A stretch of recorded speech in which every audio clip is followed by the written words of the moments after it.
Wake Up Warchant, fueled by DeLuna Coffee. Come explore our world of coffee. Established in 2014, DeLuna Coffee is owned and operated by Ed, Courtney, and Brett Lemmix. Lifelong FSU fans and Seminole boosters. Ed, class of 79, and son Brett, class of 2009, along with Miss Courtney, can regularly be found tailgating near the Unconquered statue. Wake up with their breakfast blend called Five Flags, named after the five flags of their city, Pensacola. Higher caffeine because of the light roast. It is their unique blend of Mexican, Colombian, and Ethiopian Yirgacheffe beans. Use the promo code WARCHANT15 for a 15% discount. Visit DeLunaCoffee.com and check out their Facebook and Instagram. From Tally to Cali, it's time to wake up. Wake up, wake up. WarChant.com is your ultimate Seminole sports source. And this is Wake Up Warchant, fueled by DeLuna Coffee. Coffee's for closers only. Now here's WarChant.com's Aslan Hujavandi and Corey Clark. Wake up! What's up, everybody? It's Wake Up Warchant, fueled by DeLuna Coffee, DeLunaCoffee.com. Come explore our world of coffee. That promo code WARCHANT15. Treat yourself, everybody. Get some coffee. Make yourself better. I'm better when I'm on coffee. I think it's going to be a better show because I'm on coffee. I'm on 1559. What? Get some. WARCHANT15. 15% discount. DeLunaCoffee.com. WARCHANT.com. Ultimate Seminole sports source. Right, Corey? Yeah, to both of those. To DeLuna. Big fan of DeLuna. And obviously I'm a big fan of Warchant as well. Mm-hmm. The two best in the business, I'd say. Yeah. For what we do, I think you could say we're both the two best in the business. Warchant 30 promo code. Use it. Become a member of the tribe, and hit the thumbs up, everybody on YouTube. We do appreciate it. And 5-star rating, 5-star review. We should, actually, I don't know. I should try to read one because it is Cinco de Mayo. My whole thing was like, let's read 5-star reviews on the 5th day of the month, and it is the 5th month of the year. So there's lots of fives going on here. But then I don't know if it's going to make my computer lag, but we're going to see. Go ahead and popping it up right now. I'll try to navigate to it. I'm not going to beat around the bush, Corey. You ready to go? We're just going to go right to the questions. You ready? Let's do it, man. Let's do it. No need to, we don't need to exchange pleasantries. Let's just get on with it. You're all right, though, right? You're good? Yeah. What? Okay. Yeah, of course, man. I'm great. I'm living. It's another day. It's another day in 2021. Another day above ground. It's not 2020 anymore. It's 2021. That's right. Let's get to it. Random_John. Good morning, Corey, Aslan, all the FSU faithful. Corey mentioned Tyreek Hill earlier, discussed what the NFL is willing to look over based on a player's skill. What do you feel Tamorrion Terry and Marvin Wilson would have had to accomplish this past season for coaches and general managers to look past some tweets and fighting with coaches on the sidelines? Then, understanding the pieces around them, would what you just suggested, I can't even say suggested, have even been possible, considering what their seasons were already going to be? Were they screwed no matter what? It's not like their quarterback had time to drop dimes for Terry or Wilson having others on the line to eat blocks. Careful there, Random_John. You almost sound like you're being sympathetic to two people that you're not allowed to be sympathetic to. Drink DeLuna Coffee, everyone, or you'll be forced to watch the ACC Network's Packer and Durham talk about field hockey. That's what Random_John says. All right, so yeah, let's go there. I think if Terry would have just finished the season and not quit, been dismissed, whatever it was, I think that's all he needed probably to do, just finish the string.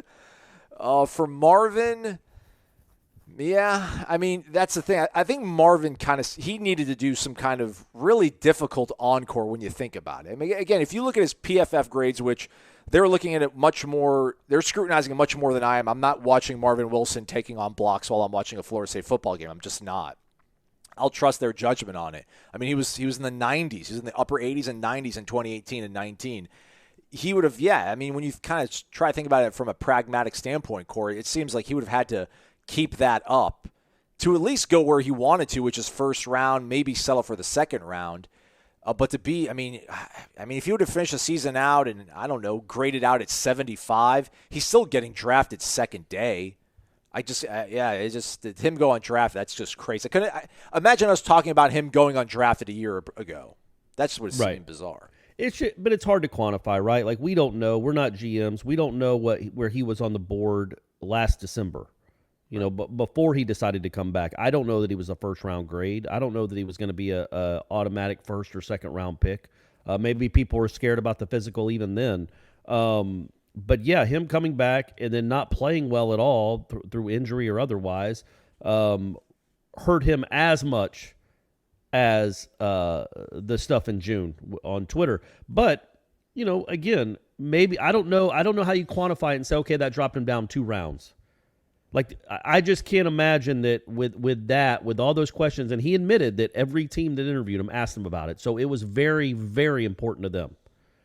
And clearly, I guess they didn't get the answers they wanted, whatever the case may be. But if everything's being equal and you're worried, and I think I don't think it's right to worry about Marvin Wilson. I do think he as weird as it seems, I do think he was a good teammate. I do think he tried to be a leader even when he wasn't playing. But you can understand why coaches would be concerned about a guy that called out his coach so publicly in the middle of the night and basically said we're boycotting and we're not practicing. That's not something coaches want to see ever, especially if you're a fringe prospect. But Tyreek Hill could talk prospect though. Well, apparently he was, because do you think if he had a season like 2019 that he goes undrafted? No, absolutely not. So, but I don't think it's because I think it's more on the lines of he had 14 tackles and didn't play and wasn't healthy than it was the tweet. But I do think the tweet, if you wanted to take him in the 5th round or 4th round, maybe your questions about that would be enough to keep you from doing it. Yeah, I don't know. It was a force multiplier. It's hard to quantify, right? It was a force multiplier. It's like, yeah. And then people said he didn't look good at the Senior Bowl. I didn't think he looked particularly bad. I'm not going to say he looked great at the Senior Bowl, but I wasn't like, woof, look at this kid. Nothing in 2020 helped him. Nothing that happened in 2020 helped. Correct. And the same with Tamorrion. Again, I don't think Tamorrion was a guaranteed 1st or 2nd day pick, even if he come out after 2019. I do think he gets drafted. Yeah, I don't know. I think he goes. With the 2nd day is what, rounds 2 through 4 now? 2 and 3. Just 2 and 3. Okay, well, never mind then. Yeah, I don't know. I still think he probably goes 3rd round. I mean, fringe, right? Though okay, fringe, yeah, you don't know. Right, you're right. But clearly he gets drafted if he wouldn't have come back to school. But then again, he had multiple tweets, and he got in a shouting match with his wide receiver coach in the middle of a blowout, and then didn't play but 1 game after that, and either quit on the team or was forced off the team. And it's like, okay, well, again, if you're a fringe prospect, if you're a 5th or 6th rounder in our eyes, production-wise, 4th or 5th or 6th, but we can't count on you to not fly off the handle and get into an altercation with a coach or talk on Twitter about how unsafe you feel, whatever the case may be. I think that plays a role too. But again, I don't know how that you quantify it and say what is it? It cost them 60 picks, cost them 2 rounds, 3 rounds. Neither one of them were first rounders. I don't think either one of them were first 2-dayers. But maybe without the stuff that happened off the field, or in Tamorrion's case, on the field but on the sidelines, I think you say it probably cost them a couple of rounds. Like, I think both of them would have been drafted if they didn't have those questions. The crazy thing, though, is this. If Marvin Wilson would have got drafted in the 2nd round and Terry would have got drafted in the 4th round, our whole show would have been like, see, man, these guys were good. This just shows you the kind of potential and talent that they have. We would have been able to rationalize it. Like, I wouldn't have been surprised if Marvin Wilson went in the 2nd round. I'd be like, yeah, man, played at All-American level for 2 seasons. Had a bad year, had a bad rut. Stuff happens. They trusted him to be good. Tamorrion Terry, 6'4", runs a 4.4, goes 4th round. Like, yeah, that totally makes sense. I get it. That stuff makes more sense to me than what happened to them in the reality of the situation. I think with Marvin, though, right? I just think Marvin, it was the physical. Again, he was July, hurt every year. June didn't help. He was hurt every year. He was hurt every year. There are real questions that he could stay healthy, and I don't know that you're going to spend. I mean, I think a 2nd round pick, you're investing a couple $1 million in that person. Yeah. I don't know that you're doing that with a guy that his last year was by far his worst year. He's trending in the wrong direction physically, and also had a blow up on Twitter that made national news. So I think it did impact them. But yes, if they had done the same things in the summer of 2019 with Willie, but then had the years they had in 2019, it wouldn't have been as big a ding, obviously. Also, I still think it affects them a little bit. I still think Marvin Wilson is having to answer questions from every team, but I also think, again, he doesn't go undrafted. But to calculate how much it cost them, it's hard to know. I also think, real quick, I think Tamorrion Terry getting knee surgery during the season, rushing back to come play, should wipe out him yelling at Ron Dugans. At least that's my calculus. That's the way I use it. I'm on the podcast app, Corey. Our last 2 reviews are from last Friday. This is Joe Diggs, titled "The Best on the FSU Beat." 5 stars. The Warchant team has the best coverage of FSU sports. Thank you, Joe. There you go, Joe D. Joe D in the house. Second Joe D one bringing is, it. Yeah, second one is B. Holloman 757. Wake Up Warchant is what he titles it. 5-star review. Currently sitting in my truck listening while my daughter is probably destroying kids in basketball practice. Man, this team of phenomenal men has got me through many, many hours of the hurry up and wait lifestyle of the military and dad life. From Virginia, I'm also a 757 guy like Gator Kirk, to North Carolina, to Florida, to Texas, to Guam, and now Colorado. You guys bring it. Thank you. Thank you, B. Holloman. That's awesome. And understand, folks, we're not paying people to do that. These aren't paid testimonies. Those are their own thoughts. Those are their own independent thoughts. I wonder why he has to sit in the car while she practices. I guess they don't let people in the gym. Yeah, maybe. Maybe. Who knows? Who knows how that works? Maybe try to get some work done. Maybe get some work done in the car. While that's true. Hey, but anything we can do to help, we're here for you guys, and we appreciate the love. If you want to leave a 1-star review and tell us how much we suck, just save it. Yeah, we get enough of that in our daily lives, don't we, Aslan? Yeah. Or go do it on YouTube. Eskimo Randy. We're Primetime 92's got his life advice questions in. Do you want me asking to you now? You can think. Actually, I don't think we'll have to think about these too hard. These are more quick hitters. Thank you, Primetime 92. Keep it up. For real. I mean, people complain that we talk about football too much. Well, this gives us some respite from it. Eskimo Randy, do you remember a singular moment during the Willie Taggart era where you realized, there's an actual problem here? And I saw this beforehand. And the odd thing is I'm sure someone's going to be like, the Virginia Tech game. I wasn't that concerned after the Virginia Tech game. Like, I wasn't happy. Don't get me wrong. I was not happy. But I remember doing the podcast with you, Corey, at like 2 a.m, and you were pretty despondent. Like, you were just, I don't know what we just witnessed here. This is almost unprecedented in how trash it was. Like, you were really dour and down about it. I was just like, I don't know, maybe I was just too tired, or I was just numb to it. I'm like, not that big of a deal. There's a couple things he said in preseason that rubbed me the wrong way. I don't know if I'd been like, it's a problem. I had my concerns sort of from the jump, the way the practice was run. There was the thing when I did ask him about, before he got here, not Willie, Jimbo had started the whole American Gladiator Q-tip padding on the helmets or whatever that I think old dad asked about last week. And I remember asking Willie about, hey, you guys aren't using the pads on the helmet any longer. Like, do you have, problems? Do you have any concerns about like head trauma, or are you gonna go back to that stuff? And he did his, nah, and then everybody laughed like, oh, he's so cool and hip. I remember like when you asked him about like changing the morning, like changing maybe the afternoon practices, try to change, maybe just shake some stuff up, and he did his, nah. Yeah, he did that, and I was like, I don't know about that. I wasn't a fan of that. Anything that stood in your mind, Corey, that made you say, there's an actual problem? Was it before the Louisiana Monroe? Because the Louisiana Monroe game, you kind of sold all your stock at that point. The punt situation. That was it. That was the one that to like, okay, this is that's where I punted. And like Willie, I called a timeout before I punted to give the other team enough time to maybe go down and win the game. It was that moment. The game itself, but also the decision to call a timeout immediately to go punt to save Louisiana Monroe 36 seconds, so they give them 36 more seconds to win the game, which they didn't. But look, because they missed the PAT. The one where I was like, it wasn't just the Virginia Tech game. There was yes, or they still would have gone to overtime. So they would have gone to double overtime. James might lose double overtime.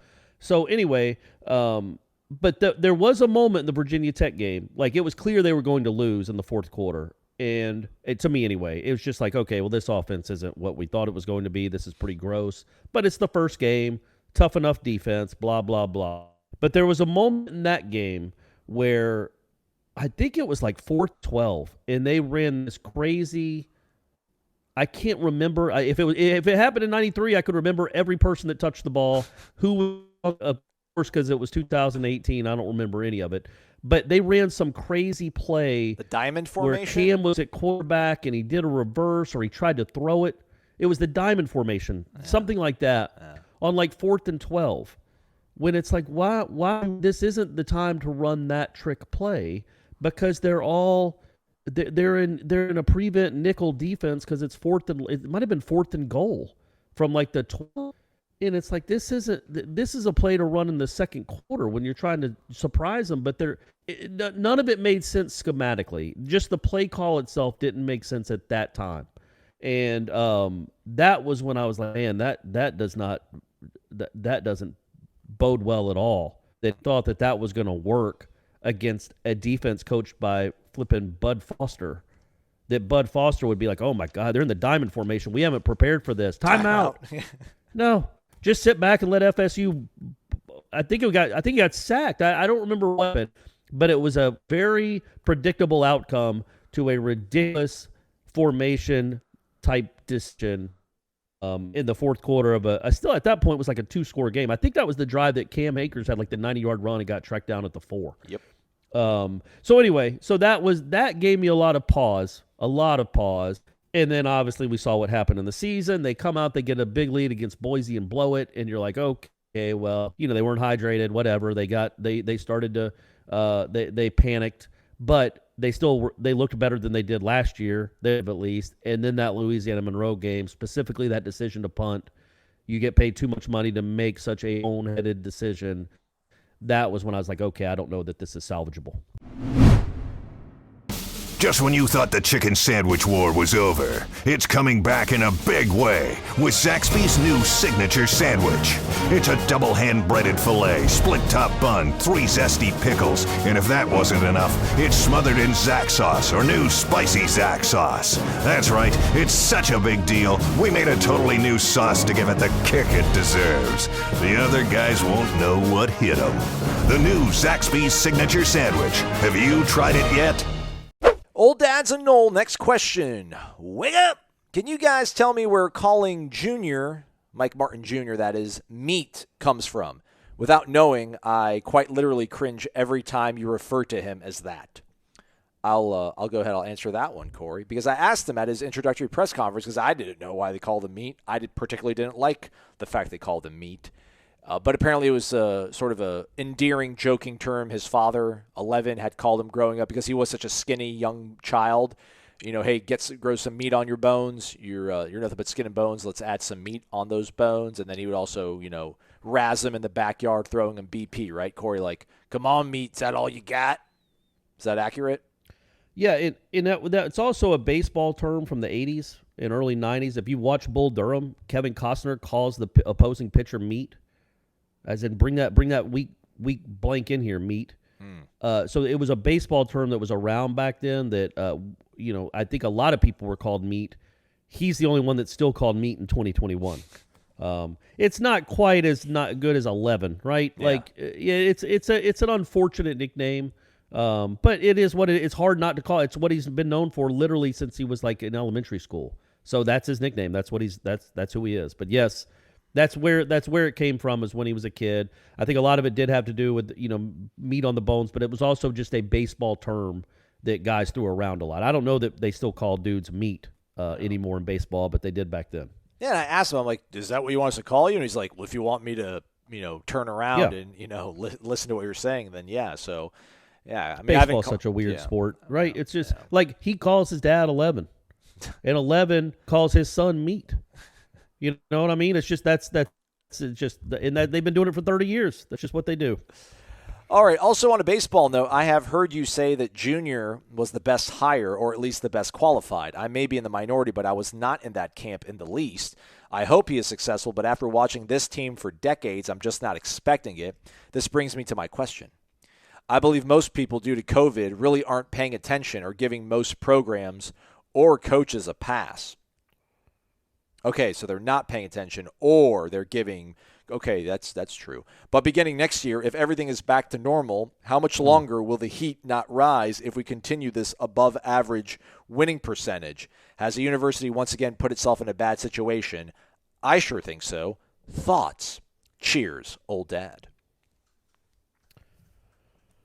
Well, I would say this, man, and I say this a lot when it comes to these kind of conversations. It's baseball, and if we're being frank, not that many people care about it, and it's not a big moneymaker. It's not like there's a ton of money invested in the program, and it's not like, oh my gosh, we just wasted $2.4 million hiring Mike Martin Jr. He's killing our baseball program. It's he ain't making that. It's, it's on par with the men's tennis team isn't performing well. Now, obviously, it's much more popular than the men's tennis team, and thousands of people come out to watch it. But from a financial standpoint, it's not crushed because you don't count on baseball to deliver a lot of revenue like you do, essentially, and, lacrosse, as we all know. So from that perspective, I don't know that the heat gets turned up a ton just from usually when the heat gets turned on, it's because of what it's doing to the finances of a program. Well, baseball just doesn't, it's not a big money maker.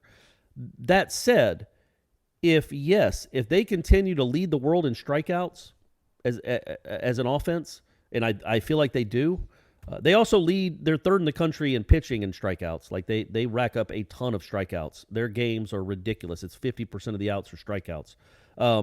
If they continue to be middling, to be a 550, 580, 600 winning percentage team, and the offense continues to look like this, and remember, they're losing, they're losing their two best hitters in Nelson. Imagine this lineup without Matt Nelson and Robbie Martin in it. I mean, yikes. So he does have a really good recruiting class coming in, though. A top 10, a bunch of big dudes coming in, and they got some guys signed up for the year after that. So maybe the cavalry's on the way, but yes, if it continues to be middling, meanwhile, one of the guys you probably could have hired is at Notre Dame accomplishing things that have never been accomplished.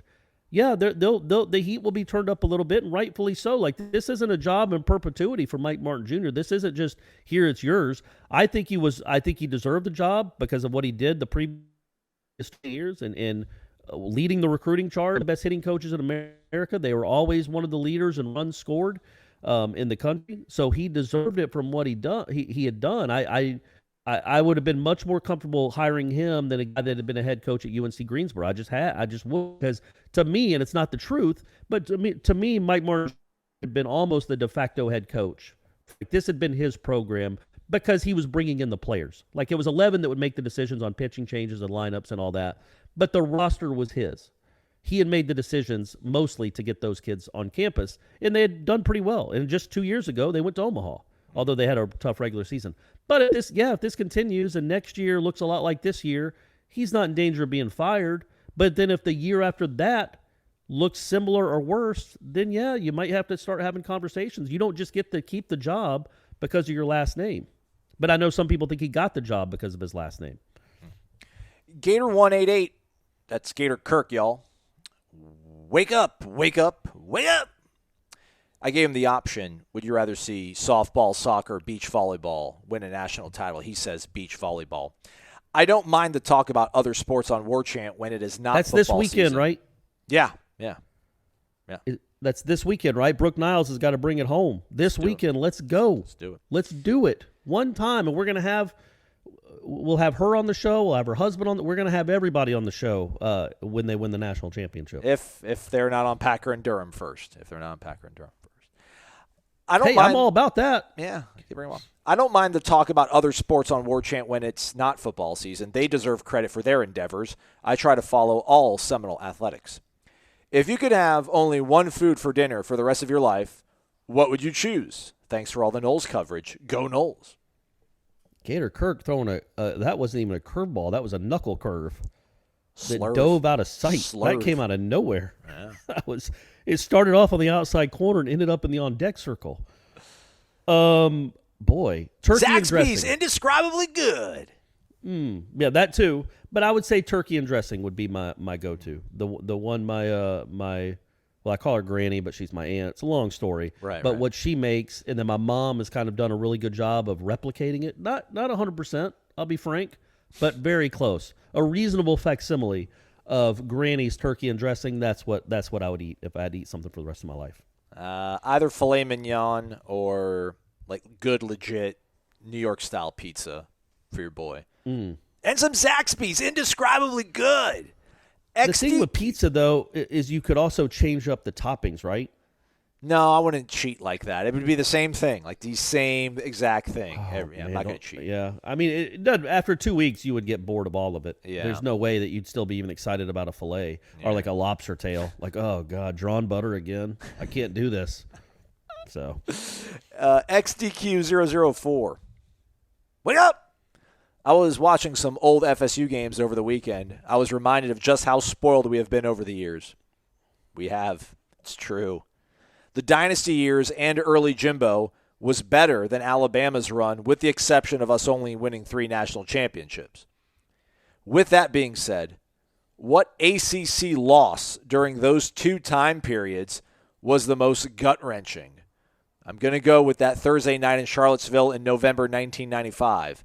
I equate it when Buster Douglas beat Mike Tyson. As always, thanks for all you do. Go Noles. yeah, that's a tough one. That was the first one, and it was literally you could not be closer to winning a game and not winning it. I mean, it was a 5-point game, so it's not like even the extra point was pending. Like if he gets another, what would you say, 4 inches? Yeah. He wins the game. And it's not like Warwick Dunn curled into the fetal position and didn't want contact. He was diving, and the guy just made a perfect hit after Dunn had slipped a little bit. It was a great play call.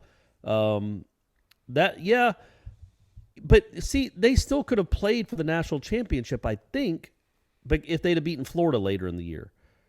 Like, to me, it's the ones that just crippled any chance of them playing for a national championship. But I don't know that they've really ever suffered an ACC loss that did that to them. 12, NC State, right? Yeah, but then the Florida game still would have happened, right? But would it have though, Corey? All that pressure, maybe the pressure makes them fold. Maybe the pressure brings out the best in Florida State at that point. Actually, what did you really have to play for? There was a snowball's chance in hell they were going to be able to get into the BCS. Right. Not to say that Jimbo didn't get them dialed and keyed up for that game. He realizes how important it is. But I don't like doing they still lost that game because, the butterfly effect, right? A ripple, that changes. You win that game, everything else changes. Yeah, if you're 11-0 going into the Florida game and you get behind like they did, maybe you have a little more confidence that we're going undefeated. We don't lose games. Yeah. We don't fall apart in the second half. If they had gone ahead and beaten NC State that year 35-9 or something. But that NC State one, I think that's the one where most people I don't even know if it was crushing as much as just infuriating to Florida State fans. They seemed genuinely infuriated by that. I think the Virginia one was probably a little more crushing. It was also stunning that even happened. I mean, remember, that was the first – they had won 30 in a row or whatever it was. Well, they hadn't played 30 conference games, but they were undefeated in the ACC, and only about 4 of them had been close, and that was because Charlie Ward couldn't stop throwing interceptions for a time. But after he got that out of the way, almost none of their games were close. And that Virginia team was loaded. It was a good team. It was a great game looking back on it. But I think that's a good answer. I'm trying to think of any of the other ones. I'll still say 12 NC State game. I will say honorable mention. I will put Wake Forest 2011 and Clemson 2003. We were third in the nation. And we lost that game to Clemson. We lost to Charlie Whitehurst, I think. Yeah, that seemed more like smoke and mirrors, though, and Ricks was still the quarterback and wasn't, he was always due for – you knew a game like that was coming. I would say maybe the NC State game in 98, too, where Winky threw 6 interceptions. But even that one, they ended up playing for the national championship, so it wasn't – Exactly. That, again, that was even that was more of just a WTF. What is this? What's going on here? This isn't normal. This isn't real. This isn't real life. It didn't even feel real, kind of like the Virginia game in 95. But, yeah, you know what, though? We've had a lot of choices here in the last few years that we could pick from. But were they gut-wrenching? It's like you're expecting. No, I don't know that any of them are. I don't know that any of them are gut-wrenching anymore. Maybe the Wake game a couple years ago when Willie trotted out Aguayo for the 54-yarder or whatever it was. That was somehow 40, he it was missed. 40-something. It was 40. Oh, what about the? Does this count? The Georgia Tech, the extra point or the field goal block? Yeah, everyone's yelling 2015 Georgia Tech. You want to talk about smoke and mirrors. I feel like that was more smoke and mirrors in 2003. But no, that was absolutely more. That was 10 times more brutal than the loss of Clemson. There it is. That's because you think about it, because you think, okay, the best kicker in college football history at that time, you thought. Lining up a game winner from 50 yards out, certainly got plenty of leg. And if he misses it, you're just going overtime with a team you're better than. And then somehow 9 seconds later, you've lost the game. So that was a pretty crushing blow. Ooh, and what about? Oh, it doesn't count. I would say the crushing losses that I can remember from just talking to fans about it. The Marcus Sims game at Georgia Tech. Again, you think you're going in to win, and then 2010 NC State, where Ty Jones gets Christian Ponder to fumble when they're about to throw the go-ahead touchdown pass with 30 seconons left. I don't know if you literally snatched defeat from the jaws of victory. Is that game on YouTube? I need to maybe watch that. There was those games in 10, 11, and 12 when I was working in television and was working on Saturdays that I did not get to see a lot of. That I need to maybe just go relive, just so I can experience the pain. So I have the scars. It was a Thursday night, though. It was a Thursday night game, so I would have figured you would have been able to watch it. But that was a heartbreaker. Jimbo was that was his first year. They thought they were on to something. They were building some momentum. Russell Wilson was at NC State. He had a great game, but then Ponder was good too. And Ponder let him down to like the 5-yard line in the last minute to go ahead and take the lead. And then somehow Ty Jones bumps into Ponder, and Ponder, of course, fumbles, and the game is over. NC State didn't even deserve it. Like, they literally, Florida State just handed them the ball. Like, at least I think the Marcus Sims play, he got tackled. Somebody hit the ball with their hand.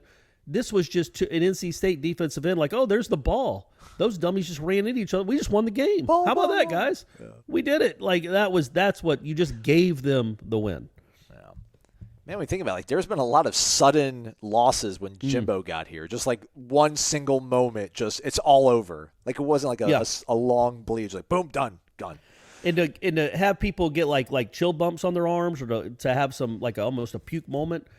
The play before Rashad Green's interference in the end zone that got them first and goal at the 2. Jameis Winston has a pass batted up in the air at the 7-yard line in the national championship game, and everything is, it's congested, it's tight. There's a lot of guys around the ball, and it falls incomplete with an Auburn guy diving for it. If that ball had gone up in the air a foot and a half more, they lose that game at the 7-yard line. They didn't, it's just, though. Crazy to think about. No, they didn't. They didn't do it. Here we go. Last one. Bourbon is your friend. Warchant has me listed as a freshman, so here is a very freshman-type question. Can you give us a breakdown timetable for FSU football's off-season? I know there are a lot of rules about how often they can practice and how often coaches can communicate with the players. Between the end of the spring game and the start of fall camp, will they just be working out with the strength and conditioning coach? Do they practice with each other informally? Are they allowed to study the playbook with the coaches? Sorry for the freshman question. I'm just looking forward to my sophomore season. Hopefully I won't get redshirted. One more question. When will the ACC network start airing NC State badminton practice? Gosh darn it. Hashtag Wolfpack Shuttlecock.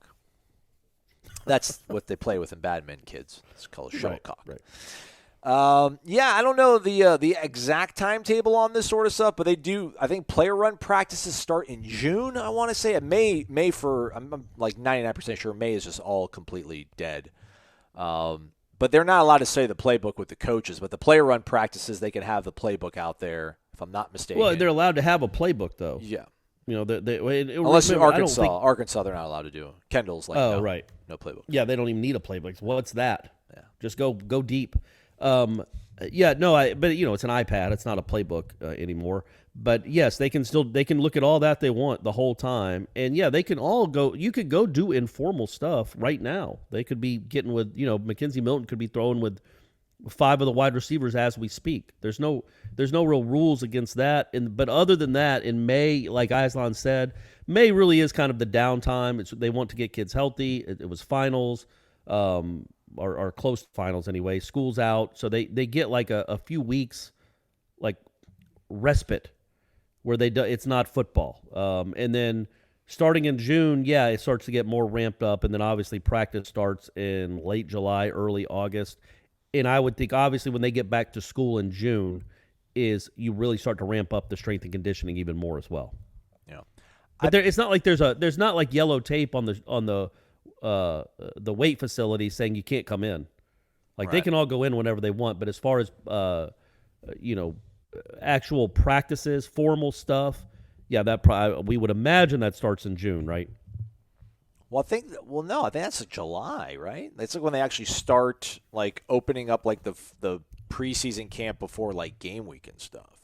No, but like the players going in and working out with strength coaches. Oh yeah. My fault. And all that stuff. Yeah, when they get back in June, and that's when they want the early, or not the early enrollees, the regular enrollees, to get on campus. That's when it starts. You start to feel like you're in camp almost, right. Where every day, okay, you're working out this day. This is what you're eating.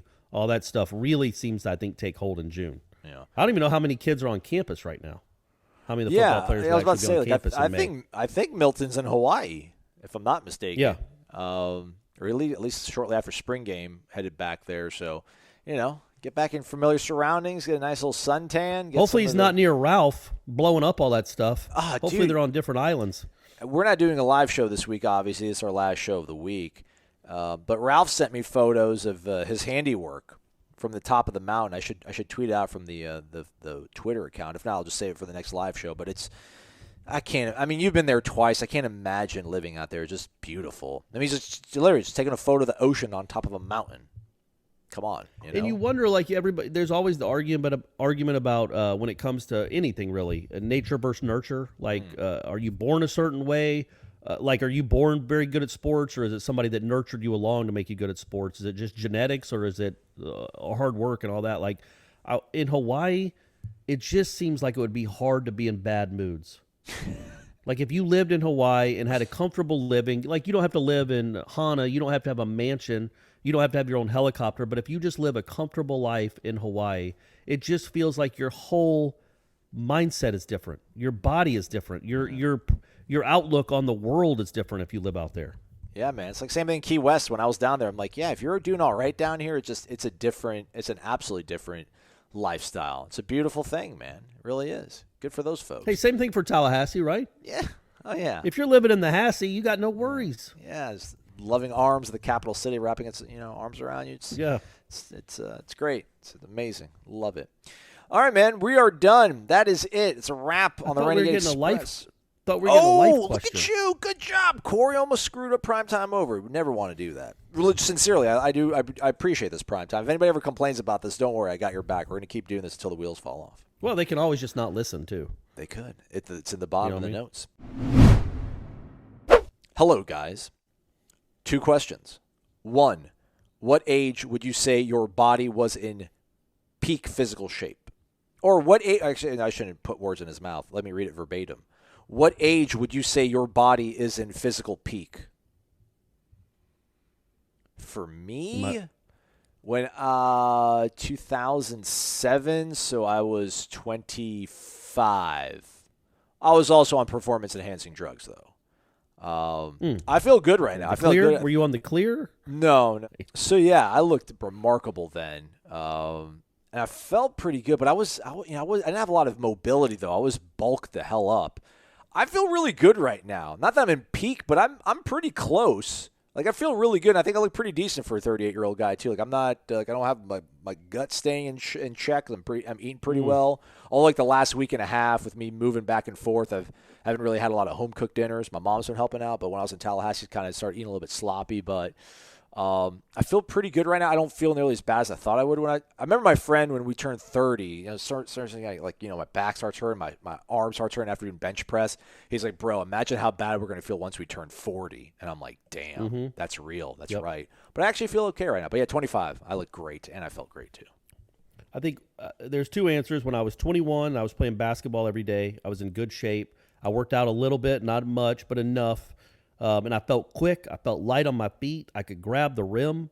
That's not true. I could never grab the rim, but I could grab high on the net because I just had that the fast twitch, man. I mean, you're either born with it or you're not. That's nature. There's no nurture in there. Absolutely. And then when I was about 31, I started working out like pretty hard, for me anyway, pretty hardcore for about 1.5 years or 2 years. I started really working out and got into it. Because you know how it is. Once you start doing it, it becomes part of your life. And I'd go at 1 a.m. with my buddy to the 24-hour Golds and just work out. And so I'd say then, too. That's when I ran my famous 40-yard dash that Ira timed. after drinking one night in the Leon High parking lot because he didn't believe that I could run as fast as I told him I could. So we were out there at 2:15 in the morning. Crazy thing about that story. So we're out there. There's 5 or 6 of us out there timing me. And, of course, they're not marked by yards. They're marked by meters. So we didn't even know. Like, I had to do the conversion. They're like, yeah, you ran a 5.1 or 5.2, but I was running 40 meters. So I had to go back that night at 3:30 in the morning and do the conversions to be like, yeah, that means I ran a 4.79, buddy, in Tex and Ira. But that night I'm running 40-yard dashes, probably 10 of them. And then at 3 in the morning, there's a guy that comes onto the track with a headlight on his bicycle and is just doing laps on his bike at 3 in the morning. Grinding. Is that weirder than what I was doing? Absolutely. At least close to it, right? Yeah. Yeah. So those are the two. Like 21, because I was 21. Like, you're just in good shape when you're 21. You're lighter, you're younger, you're more, you feel more athletic. And then when I got into working out about a year later, that was probably my peak physical condition. That's the only time I've ever shaved my chest. There we go. There you Yeah, go. 20s, man. Story. Your mid-20s is your peak. It's when Beethoven wrote all of his great works. It's Napoleon had half the world Beatles. conquered. So, yeah, enjoy your 20s. Second question, what age would you say your mind/wisdom is in peak? Probably nowish, right? For you, late 40s, probably you got good enough wisdom and your mind is still sharp. Maybe your 50s, I'm sure you still have all your sharpness about you and stuff. I think, like that. but when you get into your 50s, and I'm not there yet, but I can see myself turning into these kids today.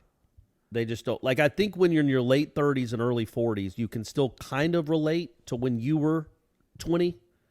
But when I'm 55, screw that. Screw these kids. But so you have the perspective of okay, well, that's a really dumb thing for somebody to say, but he's 21, he doesn't know any better. Okay. Or I don't understand this music, but my mom didn't understand Eminem, and her mom didn't understand Elvis. Like you kind of have that. That's the perspective you can gain, but you still also feel like you can relate a little bit to younger people.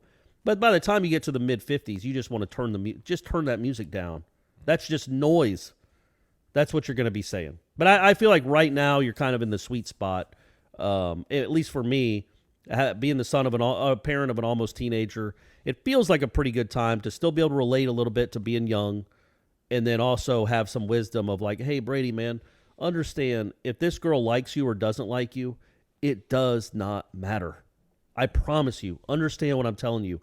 When you get to be a certain age, you are not going to care at all about this stupid 12-year-old drama. So try not to now. Try to put it in its place as just goofy 12-year-old drama. I would say wisdom, every single day. I know that sounds cliche, but I have the most wisdom I've ever had now. I saw this weird little, not meme, but just this motivational poster. But it's actually kind of true. It's life doesn't get easier. You just get stronger because of all these experiences that you have in life. But for my mind, I would say I'm forgetful. There's a lot of things that slip my mind. I don't remember a lot of stuff from football games, so I can't say that my mind is at its sharpest, its peak right now. Probably my early 20s before I really dabbled too much in the recreational marijuana. Don't do that stuff, kids. Everyone's like, it's not that big of a deal. Just don't do it. It's going to make you dumb. It really is. You get slower. You forget stuff. Just don't do it. That's all I got, Corey. You good? Was that good? Was that too much? Here, you need to read Ira's response. Ira's checked in. This is for you, Bourbon is my friend, or Bourbon is your friend, about the calendar. That was me stalling until Ira responded. So the calendar changed a few years ago to allow coaches to be more involved during the offseason. Summer rules are now up to 8 hours a week for organized activities, weight room, conditioning, meetings.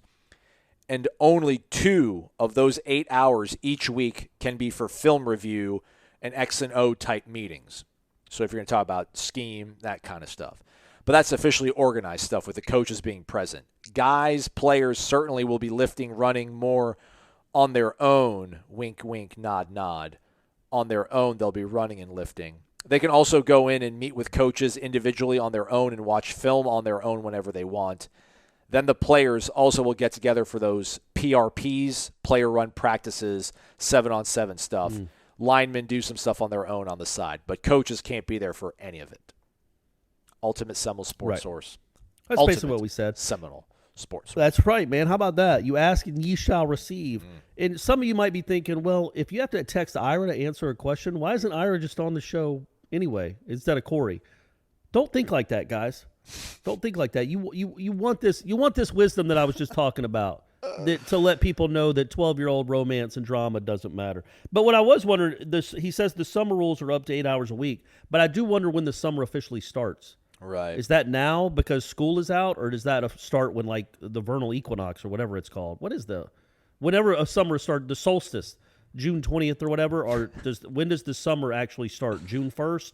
Yeah. May 1st? I think as soon as school's let out. Summer term started Monday, I think, but I don't know if I think that's like summer A. So maybe like once summer B starts, that's when it becomes. But yeah, I don't have firm dates on that. We'll get firm dates for you. We'll post it in the thread there. Bourbon is your friend, and then everybody on Warchant can see it. And if you're not a member, sorry, become a member. There we go. Tease, push. There we go.